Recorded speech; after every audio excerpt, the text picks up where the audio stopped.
Hey guys, what's up? It's Phoebe from Alternative Twist Radio. Today we have a new artist spotlight joining us. This is Alex Lane, all the way from the UK. Hey Alex.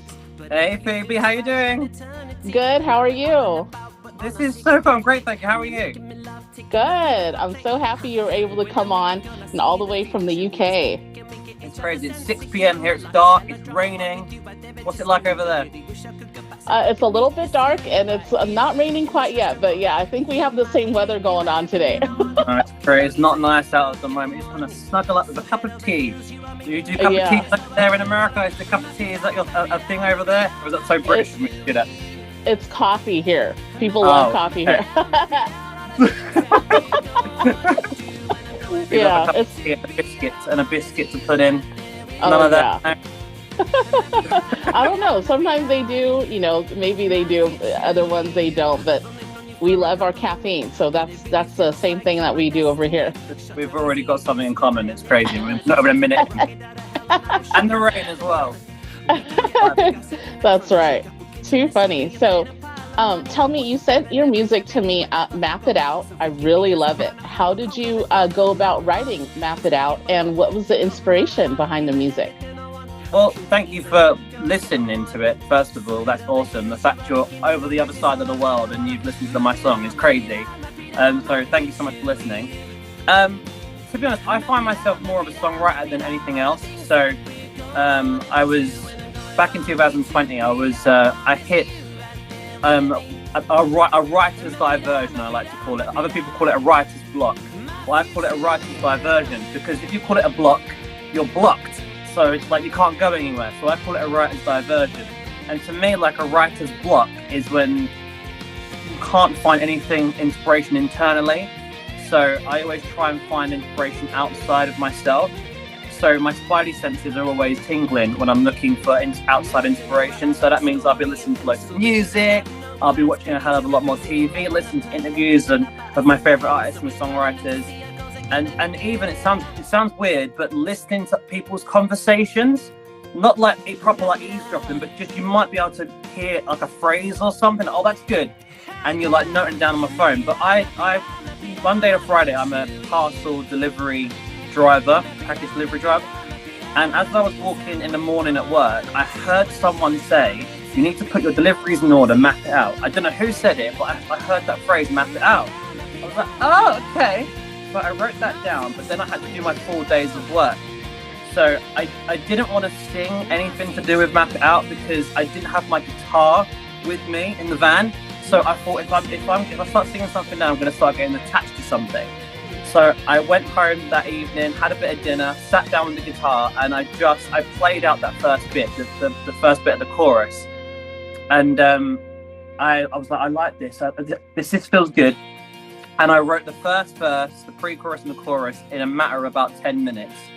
And then I kept singing that on loop for like 2 hours. I was like, this feels good. And I went back to it a couple of days later and I finished off the second verse and the middle eight. And in total, it took me about 25 minutes, half hour to write. But that's the reason why I didn't think it would be anything, because it was so quick to write and it was so silly. I just thought it wouldn't become anything.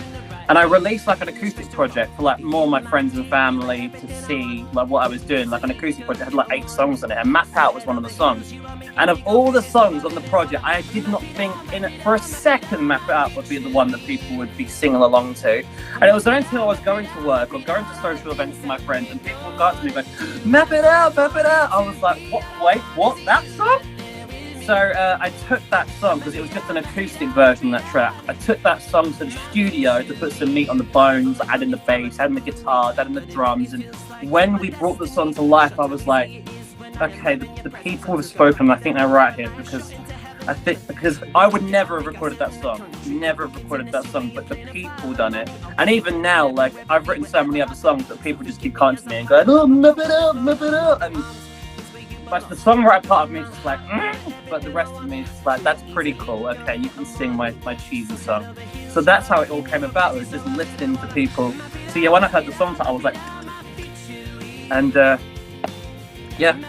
I love that story. When I heard your song, you sent it in, I was listening to it. I was like, ooh, that is a catchy tune. You have a little bit of the R&B, urban pop, a little bit of country rock all mixed in, and I really love the music. And it's so catchy. So that's why I was like, I need to get them on like right now, right now. Thank you so much. Yeah, I always try and think of like, when you're starting off as a writer or a musician, like for me, like I felt like I had to write something catchy. I had to write songs that were going to get stuck in people's heads to the point they were almost annoying. So every single song I was putting out had that kind of hook. So that was the way I was trying to go with it. But that is so cool that even now, like the song's nearly 2 years old and people are still singing along to it. And the fact you're listening to it on the other side of the world is just amazing to me. This little cheesy song that I wrote is gone over there. Woo! So how would you describe your music? Because to me, it seems like you have a little bit of mix of pop, rock, country. So I was reading your bio. A lot of it seems to be around country music.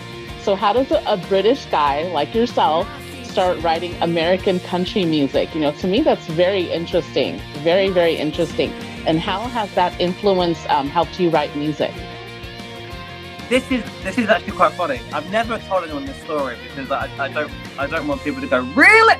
But I'll say, my brother and I, we used to come home from secondary school. I'm guessing it would be like high school to you guys. We used to come home and we used to like raid the cupboards, get some snacks, and we'd watch together. I'm going to throw him under the bus right now.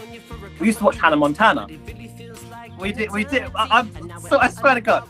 So we used to sit there and eat crisps and whatever, start watching Hannah Montana and like the Disney Channel back in the day. But Hannah Montana was the one that we used to watch. And I'm so sorry, Josh, if you're watching. I've completely got you there. But we used to watch Hannah Montana. But like in 2009, the Hannah Montana movie came out, and the soundtrack for that came on iTunes. And I was listening to all of the songs, and obviously there were some great songs on that soundtrack. I mean, like The Climb, like what a banger, and a Jesse Alexander classic there. Who Says You Can't Go Home was a banger. But there was a band on there called Rascal Flatts, and they put 2 songs on that soundtrack, Bless the Broken Road and Backwards. And I remember listening to these songs, and I just thought, what is this sound? What is this voice? What is this music? This is brilliant. And I then obviously went on YouTube and I started researching this band called Rascal Flatts, and my God, I just fell in love with this band. Like it was country, but it had that pop crossover, which I loved. The vocals, the harmonies was incredible. And around that time, Brooks and Dunn were doing a farewell concert called The Reboot, which is in Las Vegas. And then I'm finding out and discovering people like Tim McGraw and Miranda Lambert and Faith Hill and all of these artists and Keith Urban. And from then on, I was just hooked and embraced into the country world. And I was so lucky. I went to Nashville the back end of September, and I went to the Ryman and saw a show. I went to the Grand Ole Opry. I walked up and down Music Row. I went to the Country Music Hall of Fame. I just love country music, and there are like the different influences in my music, and that's because like I think for me, I love country music and I want to write that. I want to go down there, but I haven't got so much of a country voice, so I kind of lean into the poppy side of it as well. But also like I love the rock and roll stuff. I love like the Buddy Holly, Chuck Berry and Elvis. But like country, when you do the research, early country is really rockabilly. So that sort of stuff makes more sense to me now why I like it so much. But that's where it came from. It come from watching Hannah Montana. And so I wouldn't have written Map It Out if it wasn't for got the best of both worlds. It wouldn't happen. It just wouldn't happen. Maybe it wouldn't. These kind of funny stories really kind of strike a chord with me because I love finding out the backstory of how a musician came to write the music. And especially for you, you're right. You do have more of a pop sound, more of a rock and roll. But, a lot of musicians nowadays, I've heard, they mesh all the genres together and make their own kind of music. So I like that you're putting your own spin on it. It makes it unique and it makes it different. And I haven't heard anything like that so far. So I really like your sound. Oh, that's really cool. It's quite funny. Like over here in the UK, like I'm getting a lot of people liking my music over here, but a lot of people over there in America, they seem to lean into my music a bit more than they do over here, because I think it's more kind of Americanized than the UK sound over here at the moment. But no, I really appreciate that. I really appreciate that. Like, it may not fit in the market right now, my kind of music, but maybe hopefully along the line there may be a gap for a cheesy Alex Lane song in that gap somewhere.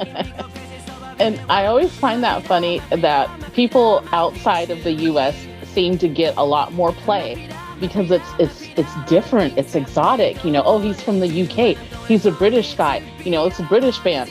The Beatles, they were good there, but then when they came to the US, bam, that's when they exploded. You know, and it's so interesting to me. So, and I think I fall into that too. I just had that novelty factor for you. That intrigued me. Okay, he's a British guy. Well, wait, it's a kind of a country pop kind of a sound. Well, you know, have him on anyway. Who cares? And that's great because I'm here. So thank you so much. It's always a bit nerve-wracking because, like around here, it is a kind of more harder for me over here. So like when I'm sending my stuff around, but I tend to get a lot more attention over in America. But that's awesome. I would take that. Absolutely. So now tell me, do you have anything new coming out? It's the new year, 2023. Do you have any new songs or music videos that's scheduled to be out? That's actually 2023. I made I had a bit of a break from music kind of last year because I went full throttle with it for so long. I kind of burnt myself out a bit, so I just went to relax. And then I moved out of my parents' house, moved in with my girlfriend, and we were kind of setting up this place. And I kind of was just my happiness, and I was fulfilled elsewhere, like in my relationship. So the music thing was there, but I kind of didn't need it.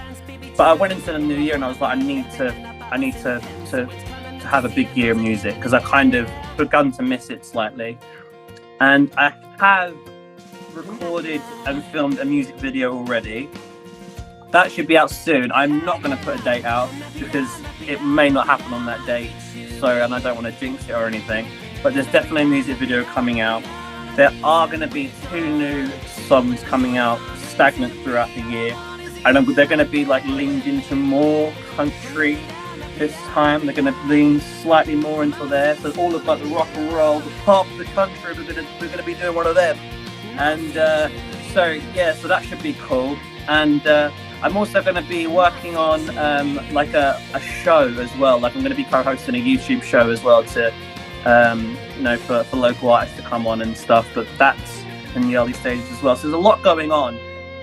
So hopefully people stay tuned. We've got to do a big year in 2023, Phoebe. We've got to go. We've got to do this. Yes, I definitely feel it's going to be a new year, new beginnings for a lot of people. So I'm excited. As soon as you get that new music out and the music video, send it over. I'll share it on my socials. And the new music, we'll play it on the radio station because I love your sound. It's very unique. So have at it. Send it over. Thank you. That's so cool. Thank you. Like when I first started putting music out, I never thought like this sort of thing would happen. Like this is like, it sounds so cheesy, but this is like kind of my dreams coming true. Like it's because like everything else like surpasses anything I could ever imagine. But things like this is just so cool for me. Like I would never thought this squeaky British boy in the southeast of England would be talking to someone in California about my music. Like what? Like pinch me. Like it's crazy. If I can, I would. Do you see this happening? That's too funny. So cool. So, do you have any gigs that you might be doing in the UK at all? I've got a couple of concerts lined up. I'm also a cover singer for a band. I'll plug them, Unit 48. They're like a funk, like jazz group. But my friend Martin Morris, his girlfriend's having a baby, so he's going to be out of action for a little while. So I'll just slot into the gap. I do some gigs, but it's quite tough. Like for me, I do work Monday to Friday, and then I've got the weekends to like promote my music and try and do other things. But I try and squeeze a show in now and then. But if you're watching this from the UK and you want to come and see me perform, follow me on my socials at it's Alex Lane on Instagram, and just type in Alex Lane on YouTube. Alex Lane everywhere. That's LANE, because some people like to put like a Y or an I in there, which is weird. weird. Yeah, follow me on there, stalk me on there, send me a message and I'll message you back. I love like talking to you guys. Yeah, no, that'd be great. So stay tuned. Awesome. And what's your streaming? So you told us your socials. Is it the same for streaming? Yeah, like it's Alex Lane on pretty much everything, and Alex Lane Music on YouTube. But yeah, streaming on Spotify. I tend my colours at the moment are very red and yellow. So if you type in Alex Lane, you see like a red background or a yellow background with a guy playing electric guitar, doing one of these. That'll be me. So yeah, find me on there, and I've got 6 songs out at the moment. So there's more than Map It Out, but if I haven't listened to Map It Out though, you might sing along to that cheesiness. Well, I'll definitely follow. I know I follow you on Instagram, and I'll make sure that I'm following you on your Spotify and stuff, your streaming. I try to do that for all of our artists. Yes, I'll definitely make sure. Thank you so much. Like, honestly, thank you so much for taking time out of your busy schedule and listening to my song. It really means a lot to me. Thank you so much. It's so cool. So cool. Absolutely. Alex, I'm so happy you had time today to chat with me. So send me your new music when it comes out. I'm so excited to hear it. For sure I will. And hopefully, yeah, let's stay in contact. This is great. This is so cool. I'm gonna tell my mum. Oh, this call her. This is so cool. Thank you so much. Thank you. Thanks for watching, guys. Please share, like, and subscribe to our channel, and find us on all of our social media, links in our bio. Thanks.